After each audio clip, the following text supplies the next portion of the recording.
Welcome to Dairy Judging 101. I am Dr. Catherine Knowlton, a professor in the Department of Dairy Science at Virginia Tech. We're creating a sequence of short recordings covering the basics of judging dairy cattle. This module focuses on dairiness. If you've had any experience with dairy judging, you're familiar with the Unified Scorecard created and updated by the Purebred Dairy Cattle Association. This is the key source material, and the relative weights assigned to different traits is based on scientific research. Dairiness, or dairy strength, is the second most important type trait when selecting for profitable cattle. And within this category, specific traits are assigned varying weights according to their importance. The scorecard is an exceptionally useful reference. If you don't have access to a copy, you can obtain one from any of the breed associations or from Horde's Dairymen. You'll see and hear different terms describing this trait with subtle differences. The PDCA and some breed associations refer to dairy strength. Dairy form is the linear trait that's evaluated during classification, with strength evaluated as a separate linear trait. All breeds are now prioritizing the combination of cleanliness, refinement, and strength displayed here in these two cows. So what is dairy strength and how do we evaluate it? I teach my students to look first at the rib. We're looking for spacing between the ribs, angle to the rib. We're looking for depth of rib and fullness in the heart. Also, we're looking for that cleanliness and refinement. I look first at the thighs. We want them lean, incurving, flat. Then I look down the top line. I'm looking for a sharp, prominent chine. We want the head and neck to be long without any excess flesh. Also, the bone is important, and I'm looking for a flat, refined look. The system we teach at Virginia Tech is based on the PDCA scorecard, but altered a bit to facilitate sorting of cows or grouping. We've got to first get the good cows sorted from the bad cows, and we do that by focusing on big picture priorities.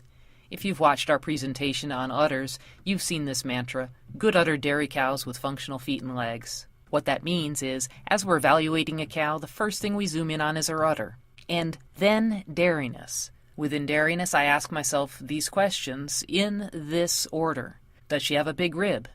Does she have a wide chest? Is she clean?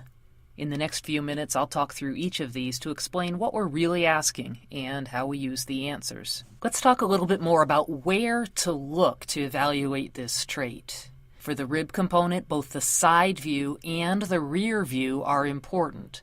From the side view, obviously, we're looking for depth to the rib, and I've given you examples of a cow who does and one who does not have this trait.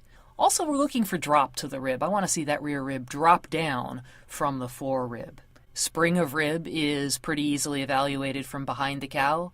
Go behind her and look. Does it spring out, or is she more slab-sided like this Guernsey? Fullness to the heart can be a little tricky. It's evaluated right behind the elbow. I don't know how else to say it. We want it to look full. One cow here has it and one cow doesn't. I want to caution you, don't confuse a cow with a loose shoulder for a cow who's lacking fullness of heart. Those are two entirely separate traits. It's very possible for a cow to have a loose shoulder and a lot of strength in her front end. It's also very possible for a cow to have a loose shoulder and be weak in the front end. They're two different traits. Next, let's talk about where to evaluate strength, and you'll hear different things from different people. What I teach my students is to look at the front end of the cow, and I teach my students to look from shoulder to shoulder. You'll also hear to look at the width of the chest between the front legs. I don't teach that because it can be misleading. First of all, cows aren't always standing square the way you'd want them to. They can cross their legs, and if that's the moment that you look at her chest, you might think she's narrow-chested. Also, remember that some cows are knock-kneed, and that can make them look narrow in the front end if you don't look carefully. So I look shoulder to shoulder. Then I go behind the cow, and I confirm it by looking at the width to the rump. For cleanliness, I teach my students to make a point to get right behind every cow and look down over the top line. You're looking for that sharp, prominent chine. Also, I look at the tips of the short ribs to see if there's definition there, and then come back over the rump looking for flesh in the pins. Also, the long, lean neck, we really don't want to see the throatiness that this one cow has. Do look at the cow's thighs also. That's a place that a lot of us tend to put weight on first, and the same is true for cows. So that's where I'm looking to evaluate dairyness, dairy strength. And when I'm looking, what I'm doing is I'm deciding yes, no, or I can live with it, but I sure hope I find better. A yes is a cow who's got that big open rib, wide chest, and the kind of cleanliness we're looking for. A no is a cow who's just fat, or shallow-ribbed, tight-chested, slab-sided. And then you have the cows that aren't fat, they're clean enough, they're not frail, they're not tight, they've got enough rib, but I sure hope I find better. One other thing to say about dairyness is there are different kinds of cows that exhibit dairyness. I think of dairyness, dairy strength as being on a spectrum, okay? And on one end you have cows who are clean enough and tremendous on the strength aspect of dairy strength. Then you've got cows that have both. On the other end of the spectrum, you'll have cows that are strong enough and they excel in that refinement and cleanliness. I can say yes to dairyness on all three of these cows, but when I go and I give my reasons, I'm going to try to tell the story of the class by really emphasizing refinement on the cows that are at that end of the spectrum, or the strength aspect of dairy strength if they're on the other end of the spectrum. Cows can look very different for this trait and still be a yes. So let me show you some pictures of cows that I would rate a yes on dairyness, a no on dairyness, or cows that fall into that category of I can live with it, but I sure hope I find better. First, here's this pretty black cow owned by one of our students. She's an easy yes, right? Beautiful, clean. You can see the thin thigh, the long neck, the clean throat, and a tremendous rib on this cow. I just really admire the dairyness, the dairy strength of this cow. Here are a couple of cows that are obvious no's for me on dairyness. Look down over the top and you just see a lot of fat, a lot of cover on this cow. You can see the thick thigh. The Guernsey that we're looking at a side view of, for me, she flunks both ways. She's quite smooth. You see that thick neck that she has.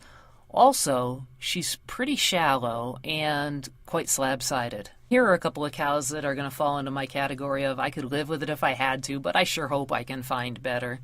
The first cow is a bit smooth. She's not as fat as what we saw on the previous slide, but I'm seeing a little more cover over the pins and down the thighs than I'd really like to see.